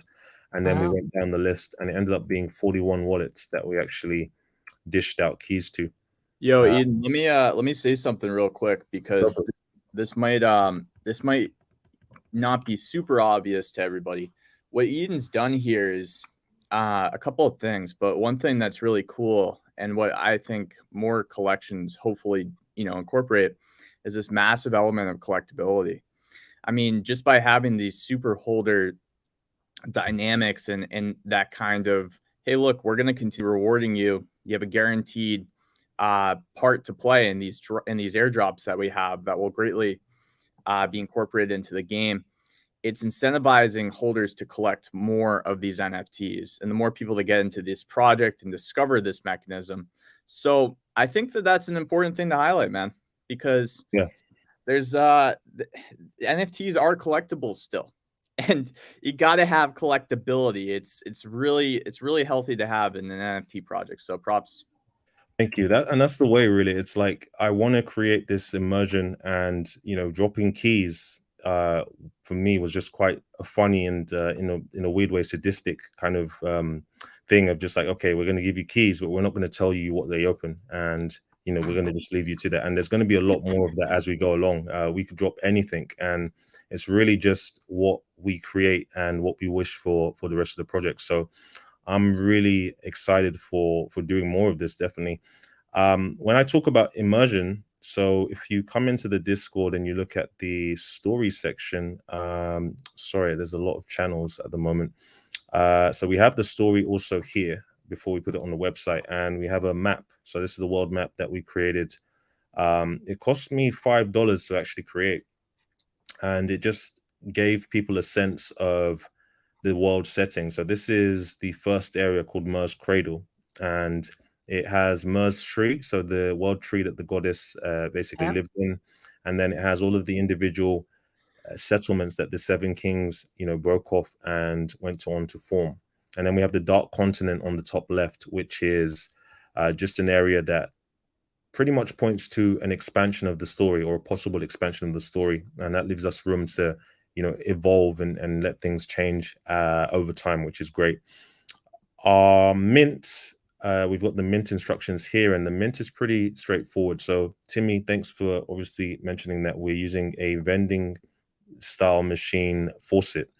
So the difference here is that with most traditional Cardano mints, you're going to have the NFTs being minted for the first time. But because our policy locked and we wanted to continue, we made the decision to mint out the rest of our supply. And that means that all of our NFT assets are already minted onto the blockchain, and they're stored in these vaults holder wallets. So we've got the remaining supply stored across 3 different wallets. And I've created a little flow chart that basically just shows people the process. It is pretty straightforward. You send a multiple of 50 ADA to the payment wallet, and then it checks to see if an exact multiple of 50 ADA has been received. No. Refund, yes. Pick randoms from the vault wallets and then send back your NFTs. And that's pretty straightforward. We also have here, I believe, a thread for anyone that's super technical, just to show you that we actually do ensure, number one, reliability, refunds, and also you are going to be receiving a random NFT when you mint. There's not any foul play here. So we show you snippets of the code, and that's for people that want to look into that. So that's all there available. And you said this actually makes it a little bit faster to get your NFT, because it's just a transaction. It's not an actual minting transaction. It's just a transfer. It makes it faster because you're just sending, and again, you're not actually having to mint anything out. So it is much faster a lot of the time. We have a server constantly running, so we do have to, make sure that everything is up and running. But in general, it's been actually amazing, very, very smooth. So you can see here, there's a worker listening just to see any transactions, and it just continues to ping through that. So I think that's pretty great, pretty reliable. I'm very happy with it at the moment. Really nice. Well, the other thing I had on my list that I was going to show is the tokenomics. And I know you guys have like a really nice PDF that breaks down. I can share my screen, or if you have it ready. I've got it. Got it? So the actual MERS token, I'll give people a look of what it is. And the staking is kind of cool too, that you're thinking about doing. Yes, and we didn't actually talk about that in length because I think we spoke about everything other than that and we moved on. But this is the MER token. So nice effects again. Everything is very much stop motion. I mean, everything is kind of motion graphics. She's got 3 eyes, eh? Isn't that interesting? That's cool. Yeah, she's got a 3rd eye there. You notice you're very aware of these things, Timmy. Very interesting. So the project info, So we have our tokenomics paper here, and let me just open it up. Yeah, this one. And it basically talks about. Sorry, go ahead. Do you want to zoom in just a little bit? Maybe you can hit the plus icon up there. Yeah, that'll be perfect. Maybe, that's good. So it's basically just more of a light paper. We're going to actually give out the full details in our upcoming MER paper or white paper V2. And the primary uses, we're talking about things like purchasing new items, so standalone items in the item collection, borders and backgrounds. So borders and backgrounds, this is something we can introduce outside of our season 1 because the gameplay policy that's going to be there, the evolving base policy, is going to be open. Ooh, sorry, I got a call at the moment. Egos. Anyway, so we have. You wanted to come on the stream, Eden. What can we tell you? You might get trolled. Actually, that might keep happening. I'm going to be. So basically, when you open up an additional policy, if you leave it open, it leaves a lot of room to, if you know what you're doing, being able to update NFTs en masse for a very cheap price. So, for example, there was a project that I was involved in as a holder, I think back in January, and they had a resolution problem. So, their NFTs came out too small, and they ended up paying a lot of money to update all of those. For us, when we wanted to update around 800 NFTs, it actually only cost around 56 ADA. because of the way that we did it. So the way that you usually do it, and the right way to do it, is you mint a duplicate of the NFT into one wallet, and then you burn that token straight away. And what happens is, if the metadata of that new token or the duplicate token is different, it's similar to on JPEG Store hitting the refresh button. So you update all of these NFTs for a very cheap price. And using that, we can actually now go down and add new things that weren't part of the NFT in the first place. So borders, we can add backgrounds, we can add anything that we want that changes the look of the NFT, which is really, really interesting. And I think we're going to definitely look into that. So the token will allow you to purchase borders, backgrounds, Eden 7 specials. So the specials that you showcase, we will be able to have auctions monthly for the token, using the token, summoning equipment.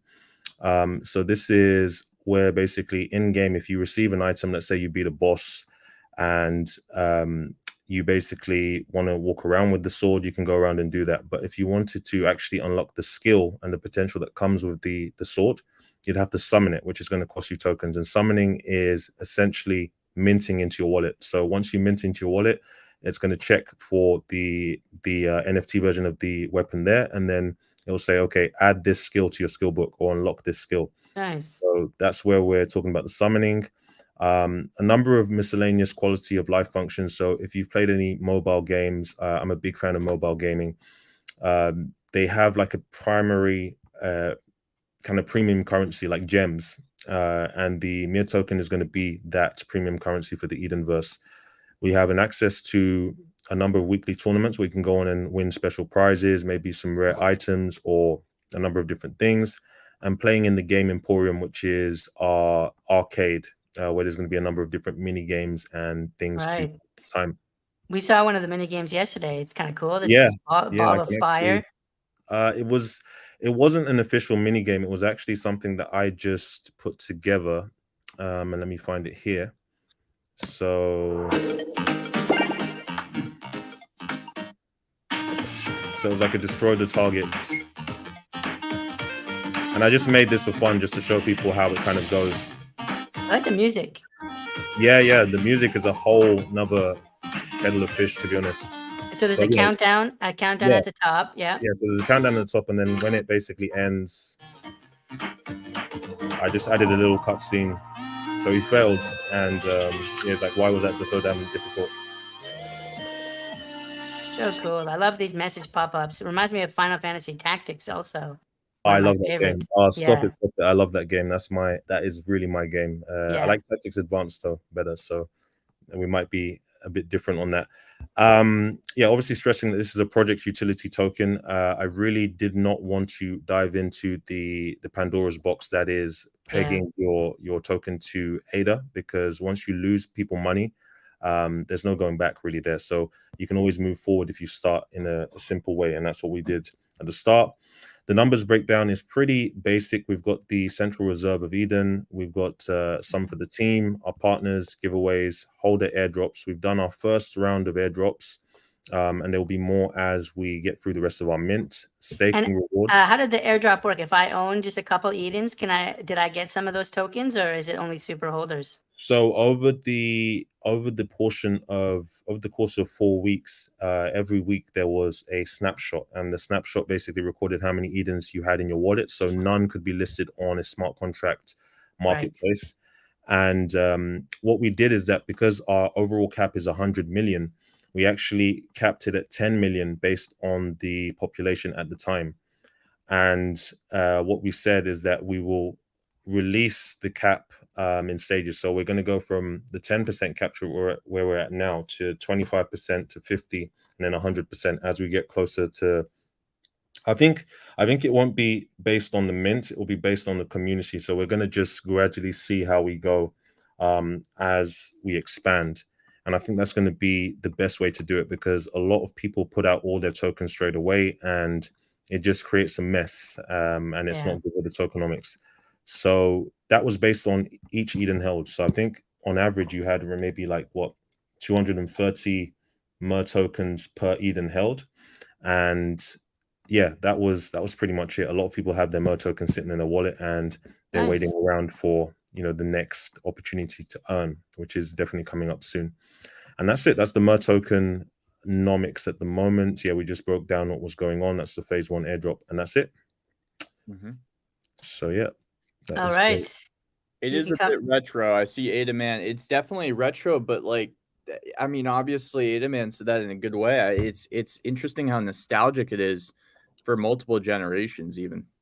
Yeah, really, that was what I was trying to do, because I'm, like I said, I'm 31. I grew up on all of this stuff, so I salute everyone that's doing the Unreal Engine 5 type, gaming and metaverse and all of these things. But for me, I just thought, why not go back to what I already know? And I think going backwards has a special quality to it, because you can do so many things that you're not limited by, when it comes to performance and, how many concurrent users and so on and so forth, because the technology is already here. So the game is pretty much entirely JavaScript based. Yes. And because of that, yeah, there's just so much you can do in it. And I look forward to going down the line, like so much. I could talk for a long time on the kind of plans I have, but I'm going to keep that quiet for now. I guess if there's anything, I think the biggest takeaway here for me personally is I'm excited from the standpoint of what you guys are going to prove in terms of how NFTs in a game can mix. And I think that you're a project that's, playing to stick around, but has also done a lot.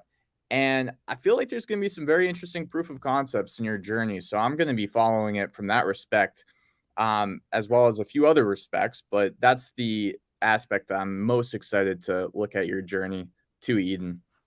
100%, and thank you so much. And we've been minting since January 31st, and I think really one thing that I definitely want to show and showcase as a project is that the age-old kind of belief at the moment is, if you don't sell out straight away, if you're a slow mint, then you can't really get anywhere. And I really want to kind of, at the end of this, be a story for a lot of project creators, because a lot of people burn, a lot of people give up, and really your mint doesn't really your mint only starts when you actually sells out. Your project only starts when you sell out. It's just kind of like that is the start of the project, and you've got so much to do. I know so many projects that sell out, and they do 1 million in volume and then they disappear off the face of the map, never to be seen again.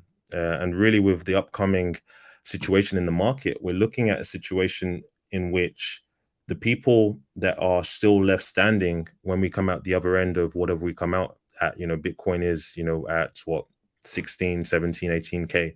So imagine if it goes lower. You're going to see who's really trying to build and who's really kind of trying to stick around for the long run, in a year, 2 years. And we definitely intend to be one of those people. So slow and steady wins the race.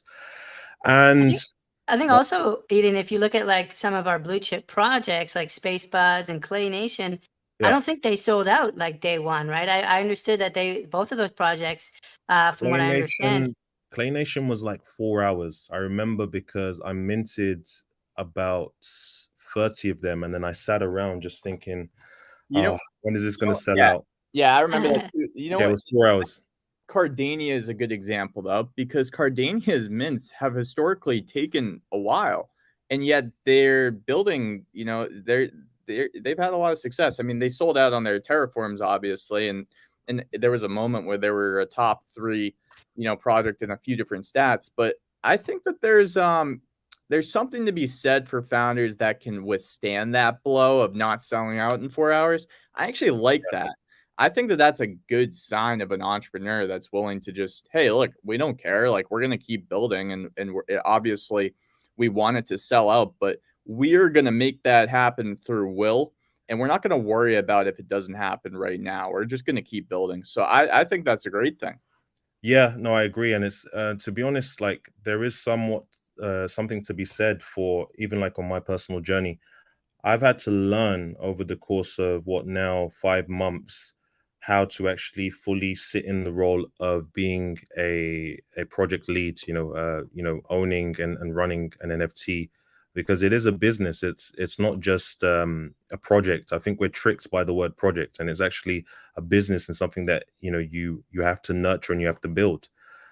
So whether you sell out, whether you don't sell out, there's going to be roadblocks along the way that you have to now deal with, and you have to continue to kind of go down and find new solutions. And all of it is just about solving things. I work in IT, so I'm about finding solutions one way or the other. So for me, it was just ludicrous to believe that, okay, you haven't sold out, that's it, pack up your bags. Like, that's not what I do on a day-to-day basis. I find solutions, I fix it. So however long it takes, we're going to sort it out. And yeah, it's been a great journey, honestly. I'm here, and yeah, there's a lot of layers to this project, and I just want that, I want anyone that's watching to definitely come in and ask questions, or at least just keep an eye on us and see what we're doing as we continue to roll out into June and July.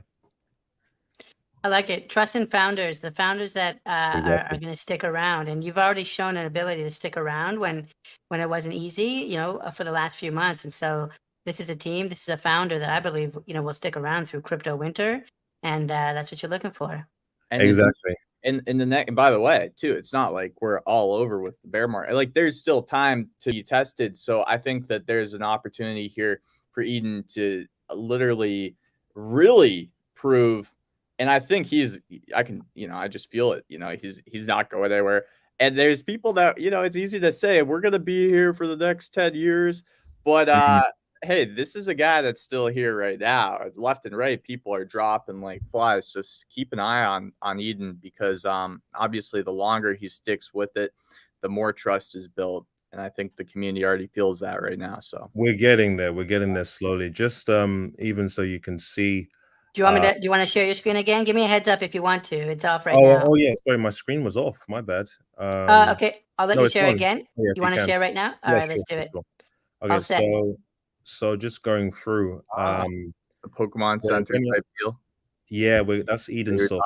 It's the play on Microsoft. So this is Edensoft, and yeah, we just made a lot of those there. So I'm trying to show people sneak peeks, also the sprites as well. So these are the base models that we're kind of working off. We've got female, we've got the Neko.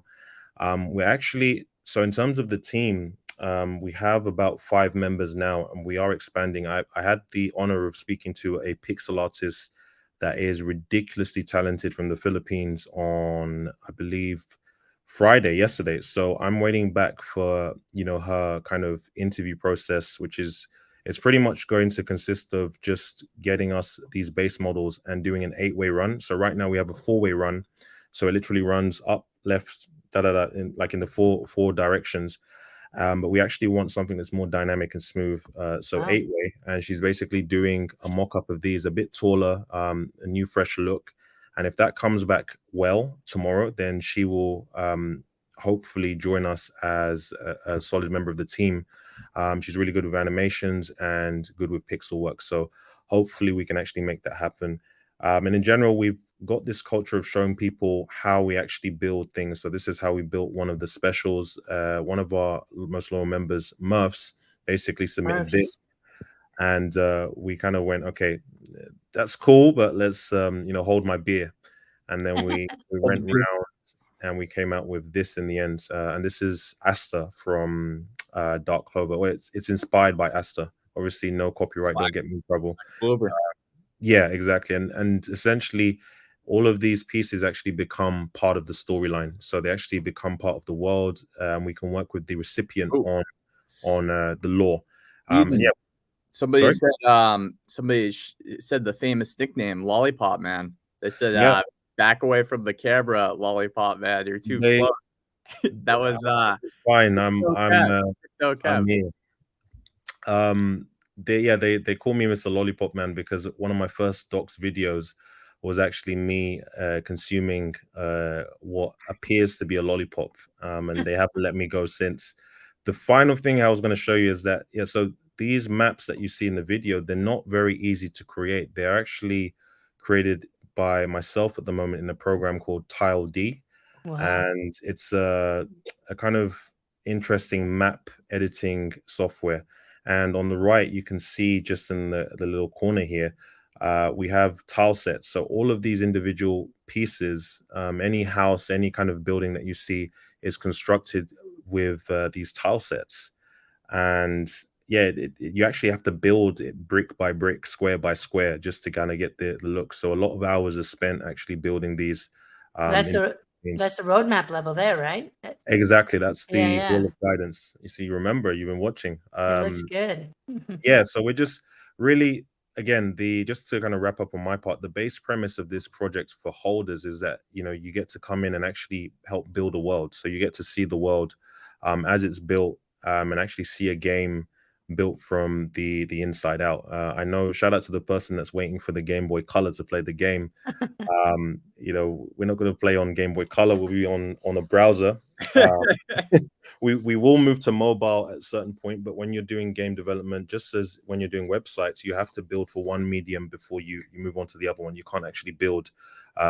You can, but it doesn't make sense to actually build for more than one medium at a time. So we're going to start with just a hosted area on a website there where people can actually come in and log in and play, connect their wallets, and go from there. So yeah, I think that is pretty much a lot of what we talked about. I think the last thing actually is the King's Challenge. Do we have even 5 minutes to just go over that? I think so. Are you okay, Jay? Yeah, we can wrap up with the King's Challenge. Sure. Okay, so one of the first things that we did when we came out back in January is we trialed this interactive type of event called the King's Challenge. So again, this is one of my many Discord accounts. So I actually hop on this Discord account and kind of pretend to be this person. Most of you remember this character from Dragon Ball as the Announcer. the world tournament announcer, but I've called it now the King's Arena official, and he speaks in caps. His name is Mr. X, and he basically oversees the King's Challenge. So we've got the 7 kings, and you're basically competing to be one of the vessels of the kings, because the kings are so powerful they can't actually venture out of their main residences. So they need a vessel to do their bidding in the main world. And you can see here is like really just playing into the character. And what we would do in the first round is we'd announce every time that one of one was revealed, we'd announce that the king was actually looking for a challenger or a vessel. And what people would have to do is they'd go into the challenger sign-up room, and you'd only be able to see this if you were the particular race. So you can actually choose your race when you come into our Discord. So here, this was the final one for both the Angels and the Devils. And we'd have a lot of lore, as well as the actual challenge. So it'd be like, do a meme that represents your race, draw, make a video, all sorts of different things. And the beautiful thing about this is that they went on to click the swords if they were interested in becoming the king's vessel, and they'd be taken to the royal arena where they could now actually post up what they were doing. And we built up such an interest in the story and the lore that a lot of people actually really wanted to become one of these king's vessels. And you know, you'd be here writing out all of these stories. You know, even here, this is a whole little story. Someone wrote a multi-page story, and yeah, it was just really beautiful to see. So we're definitely going to bring that back next week, and I can't wait to see what people actually want to do with that. And there's going to be a special item called the King's Crest that's going to be available for the winners. So yeah, that's pretty much the King's Challenge, and people could actually view what was going on. And in the end, we would have a coronation stage. So we'd actually play out a coronation of the king. So I'd come in and say, "Hey, are you there?" And then the person would actually come up, and you know, we'd go through a script, and I'd grant them the title. I don't know what these gifts are. Sorry, guys. But yeah, that was pretty much it. It was like a whole interactive event, and we're gonna have a lot more of these. But this was just nice to touch back in on.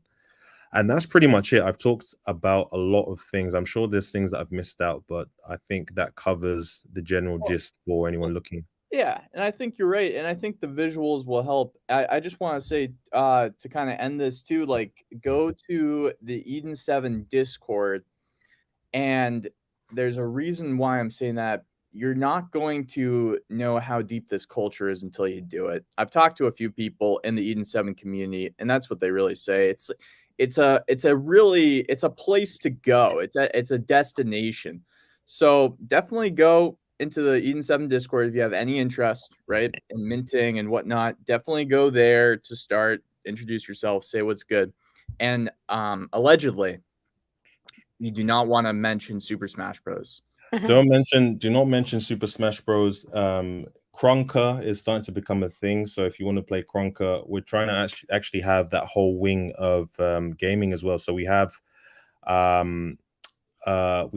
actually the Cardano gaming league that's actually started, gaming league that's starting in here. We want to actually start it up here, and we're going to start playing Krunker.io, which is like a Minecraft FPS. And we've reached out to projects like Lazy Llamas, the Ada Ninjas, Clumsy Ghosts, Disco Solaris. And what we're doing now is basically gathering players. So around 8 players, maybe 5-on-5, and then 3 reserves each. And we're going to just have a way of, having fun, even though the market's going down and it's, going into the red. Let's get Raccoon Syndicate. We'll play with you guys. Yeah, we'll do that. Get your shooters ready. I think the NFA team have got something, and we've got Royal Rumbles running, I think, daily for our Mer token. We've got this Pokemon game called Poker 2, which you should actually try, Timmy. Basically, what happens is that it spawns a Pokemon in random channels all over the Discord, and you have to type in a certain phrase, and the first one to type it when the Pokemon appears actually catches it. So what's that called? Poker 2. Okay, I'm gonna try it this weekend, maybe. Poker 2, very cool. 2. Yeah, we've got Bartik and everything, but that's it. All right. Hold on, I gotta say also, one big takeaway from meeting you yesterday, Eden. I am amazed at your knowledge of like anime, and you and Jay Crypto yesterday got me on this little anime called One Piece. I started watching it last night. I met Kobe. I met the female pirate Alvira. I saw Luffy do this crazy rubber arm punch, and it's totally cool. So yeah, I'm hooked on One Piece. I'm gonna watch some more today. Yeah, do it. You've got a long road, and to be honest, I think that your homie Jay Crypto has actually done you a disservice in that he's sucked probably months of your time away. Worth it. Anybody, hey, listen, that's a lie, and even you would say it's worth it. It's worth it to dedicate just months of your life to One Piece. So I don't know. I don't know. Don't lie.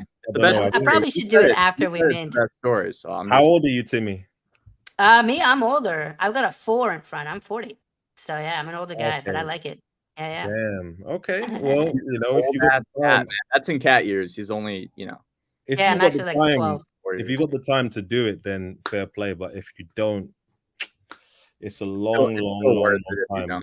Ada Legend also says it's going to take a long time. We'll see. All right, Eden, thank you so much for coming on to the Gauntlet, brother. We're excited to watch you. I am rooting for you, man. Keep it up. Thank you, brother. Thank you. All right. See you, sir. We'll chat. Timmy, man. So we got a few minutes here left. Yep. First of all, why don't we address the elephant in the room? That was an incredible show. Lots of fun.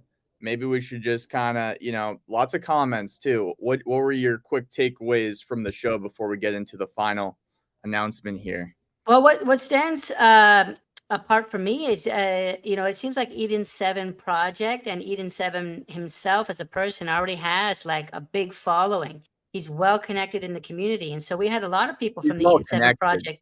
A lot of people show up. The project is well respected. Eden is well respected, and so it was a very fun episode seeing some of the NFA folks here, Ada Man, Crypto Kev, When Mint Mo. Shout out to all the NFA folks, but also some other Eden 7 people. So yeah, it was a fun episode. It was a really fun episode, and we do have to wrap it up. So I see One Mint Mo saying to bring Eden back. We're ending the stream soon, One Mint Mo. So that's why. So, and not just ending the stream, we're actually going to, end the Gauntlet for now.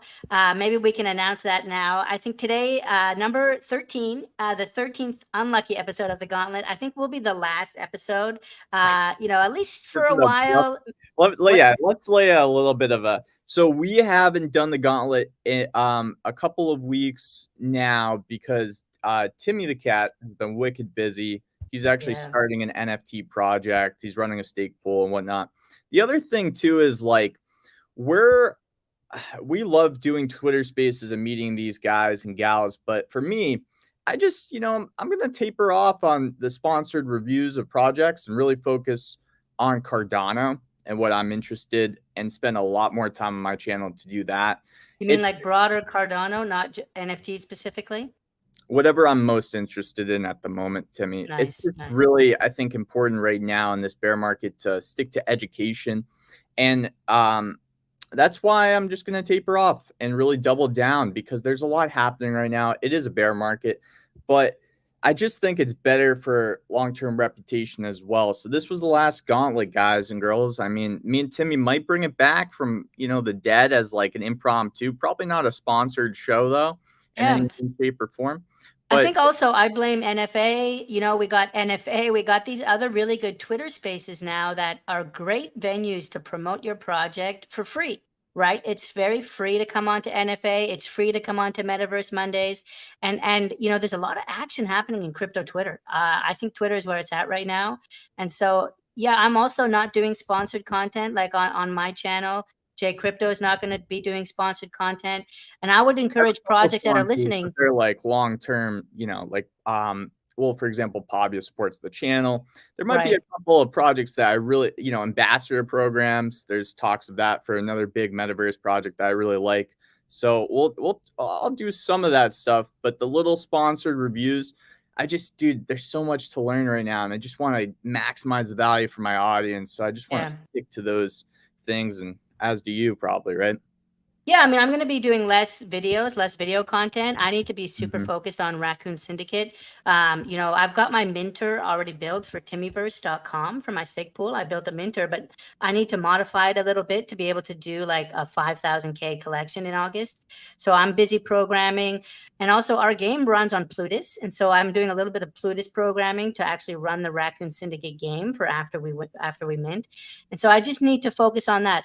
My priority now is not about like the YouTube like sponsored videos. It's got to be giving value to the community, making sure that Raccoon Syndicate is a success for all of the holders. And so I'm super focused on that. And yeah, like I think the NFA space, I would encourage projects to check that out. If you want to get exposure, it's free to get on there, and they'll tell you how it is and give you really useful feedback. And so as I've seen NFA coming up, Tau, Chronic, Adaman, Daily, I've realized like, well, there's no room for the Gauntlet with these guys. They're going live every day. I wouldn't say that, man. We do get approached a lot, but it's like there's a free option. I think there's other YouTubers that projects can approach and they can get sponsored reviews. I think the value of video reviews is the visuals, but it's just not what me and Timmy are trying to focus on right now, guys. And me and Timmy might bring the Gauntlet back as like a talk show, but it won't be a BitBoy style sponsored thing. No offense. Hey, shout out to BitBoy Crypto. They have a great business model. We just want to maximize the value for our audience in the upcoming months, and maximize the value for other things too. But yeah, NFA project should check that out. Let's go. Okay, so we're just over time. I think you might have a hard stop. So what I'll say is thanks everyone for watching the show today. Thanks for supporting Jay Crypto and I on the Gauntlet over the last few months. And we'll see. Maybe we'll bring it back in the fall. Maybe not. We'll see. Maybe we bring it back with more people. We'll keep it open. It open. Maybe do a larger. Yeah. You never know. There you go. So let's call it there. We'll see a lot of you in Twitter. Keep your head up, right? As Tupac Shakur would say, the markets are down, but let's keep our heads up and keep our hopes high. If you're building a project or a brand in this space, now is not the time to contract. Now is the time to expand and double down, because what's happening is your competition is slowly dropping out. So if you want to kind of dominate what you're doing, I believe now's the time to actually expand and actually solidify yourself as the authority and as the kind of person that's doing what you do. So I think it's the most bullish time to build in this current environment. And that's why you see great companies built in recessions. Yeah. So keep your head up, and let's stay strong, and let's keep communicating. Let's keep learning. And that's it. That's all I got to say, Timmy. Anything else? Now let's give these fine people their Saturday back. Thanks for watching. We'll see you in the Twitter spaces and the YouTube spaces. Meow. and roof.